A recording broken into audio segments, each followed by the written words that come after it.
So, nagsisimula na dito yung mga duda, ganyan, hindi na mapakali, palagi nang pinagdududahan, palaging pinag-iisipan ng masama yung person. Pwedeng itong betrayal na to guys is pwedeng nangyari na rin to in the past, pero hindi siya naaalis sa isipan. So, every time na parang nati-trigger kayo, let's say for example, yung person mo dati, nag-cheat siya sa'yo. Pero tapos na, okay? Tapos nakakita ka ng red flag ngayon na parang kapag tuwing hindi siya nagte-text, iniisip mo palagi, baka may kasama siya.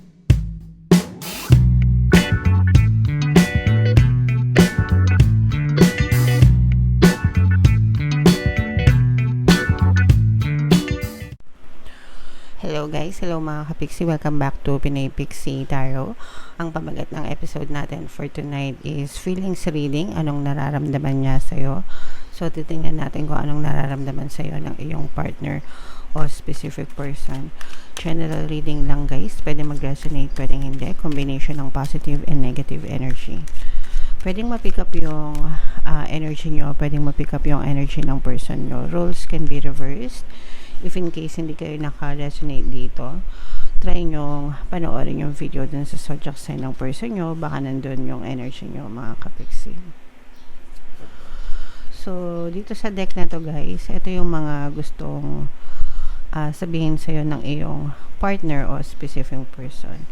Yung iba sa inyo guys, pwedeng in separation na kayo nitong person mo, pwedeng hiwalay na kayo, pwedeng hindi ka na kinokontak nito, ghosted, no contact, ganyan. Pwede naman na in a relationship pa kayo, pero may emotional gap na, may emotional distance na. Kailangan ko munang lumayo, hindi na natin to maaayos, hindi pa ako handa para sa'yo. So, itong person na to, mga kapixie, obviously, merong nangyayari sa relationship nyo, mga pag-aaway, ganyan, mga hindi pagkakaunawaan, hindi pagkakaintindihan, na pwede nating sabihin na medyo parang lumala, no? Kasi sabi niya, hindi na natin to maaayos. Parang para sa kanya, dead end na, wala nang pupuntahan, wala nang remedy, ibig sabihin, wala nang pag-ayos, okay? Yung sitwasyon, hindi na fixable, hindi na repairable, ibig sabihin hindi na maayos, okay? And parang siya na yung kusang lumalayo, siya na yung mapapansin mo na lumalayo na yung loob niya, lumalayo na siya sa'yo, pwedeng physical na lumalayo na talaga siya, no? Hindi na ito masyadong nagte-text, hindi na masyadong nagpaparamdam, hindi na masyadong nakikipag-usap sa'yo. And hindi siya handa na makipag-ayos. Yan itong sinasabi na hindi ako handa para sa'yo. Parang hindi siya ready anytime soon na makipag-ayos sa'yo. Pwede siguro na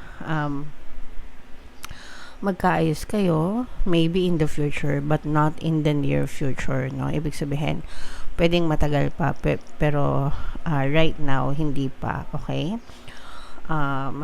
Siguro, masyado pang mainit, no? Kumbaga parang masyado pang mainit yung sitwasyon, masyado pang mainit yung nasa pagitan yung dalawa, masyado pa kayong hindi nagkakaintindihan, hindi nagkakaunawaan nitong person na to, mga kapixie. So, kailangan mo nang mag-die down yung init ng away, yung mga issue, kailangan mo nang mamatay. Sometimes kailangan talaga ng space, mga kapixie. Malay nyo kapag hindi na kayo nag-uusap, hindi na kayo masyado nagkikita, baka mamatay na ng kusa yung issue.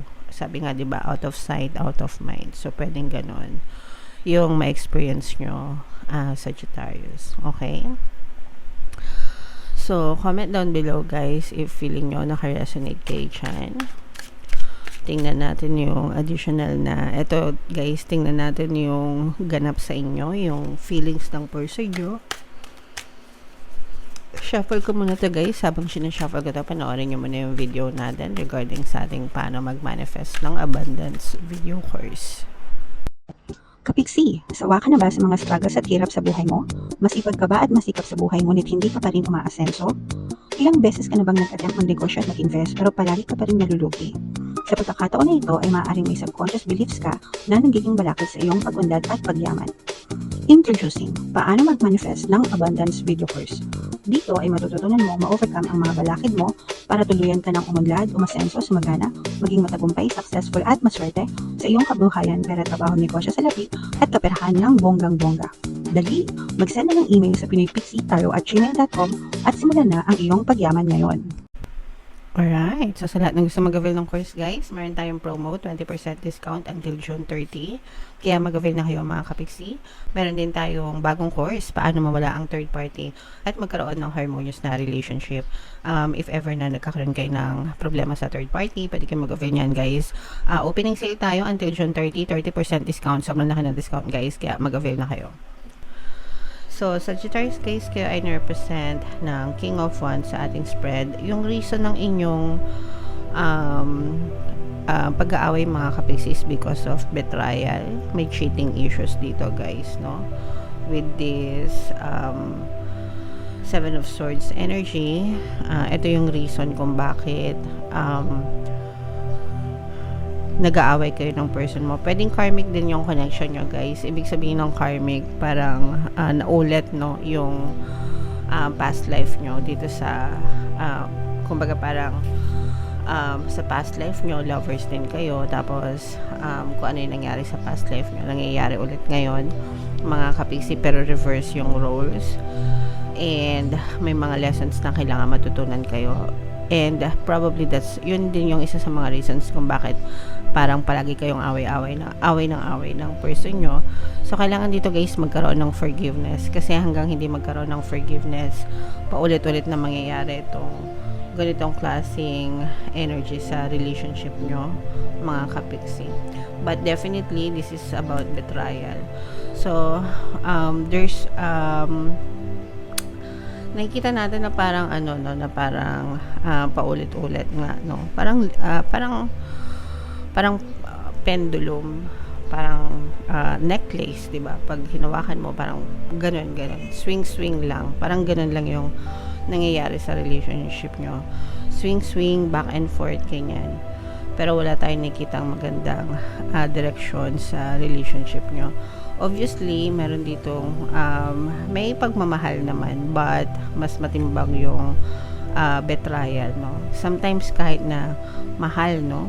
Kahit na mahal yung person, pero kapag nagkaroon na ng betrayal, hindi naman sa nawawala yung pagmamahal. Pwede minsan kapag sobrang sakit no ng ginawa dahil sa betrayal, yung iba nawawala talaga yung pagmamahal, pero naninimbang kasi na ibig sabihin mas matimbang yung betrayal na tumimo sa isip, kaya hindi makalimutan, kaya sobrang impacted na ang relationship mga kapiksi. So nagsisimula na dito yung mga duda, ganyan, hindi na mapakali, palagi nang pinagdududahan, palagi pinag-iisipan ng masama yung person. Pwedeng itong betrayal na to guys is pwedeng nangyari na rin to in the past, pero hindi siya naaalis sa isipan. So every time na parang natitrigger kayo, let's say for example, yung person mo dati nag-cheat siya sa'yo, pero tapos na, okay? Tapos nakakita ka ng red flag ngayon na parang kapag tuwing hindi siya nagte-text, iniisip mo palagi baka may kasama siya, tuwing late umuwi, baka kung sino naman kung saan na naman nagpunta, sino naman kasama, anong ginagawa. So parang nandun na yung duda mo na never ending na, kahit tapos na yung cheating scenario niya, hindi nyo na makalimutan. Kumbaga, pwedeng na-trauma na kayo, ganyan, ayan o. Parang anay kasi yan, guys. Kapag hindi nyo kinalimutan, parang anay yan, nasisira sa relationship nyo. Ayan, hanggang sa unti-unting. Di ba yung anay? Unti-unti niyang kinakain yung mga haligi ng bahay nyo hanggang sa maging marupok yung bahay nyo. Masira na ng tuluyan. Ganon yung ginagawa ng kakakoda, kadududa mga kapiksi. Kapag nagdududa kayo at hindi nyo tinatantanan yan, talagang masisira yung relationship nyo. Kahit wala nang ginagawa yung person nyo, pero hindi nyo makalimutan. That's why it's important to forgive and forget, no? Kasama yun palagi, yung forget. Yung iba kasi sinasabi nila, nababasa ko sa comment, napatawad ko na siya kapiksi, pero hindi ko makakalimutan yung ginawa niya. So, when you say you don't forget, no, hindi nyo talaga forgive yung tao kasi hindi nyo naman kinakalimutan yung ginawa nila. And in the end, kayo din yung magsasuffer.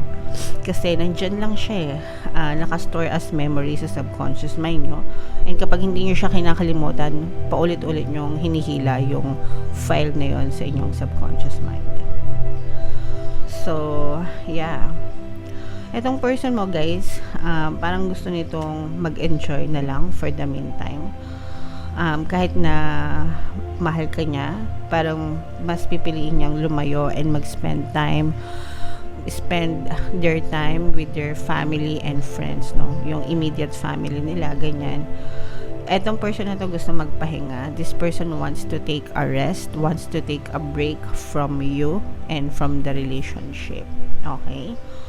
And gusto nito magsimula sa sarili niya na parang gusto niyang ma-realize kung worth it pa ba na ipaglaban yung relasyon nyo, worth it pa ba na balikan ka, or magsimula na lang on their own with another person, or parang mas gusto nito na mas mag-focus na lang muna sa sarili niya, mga kapiksi.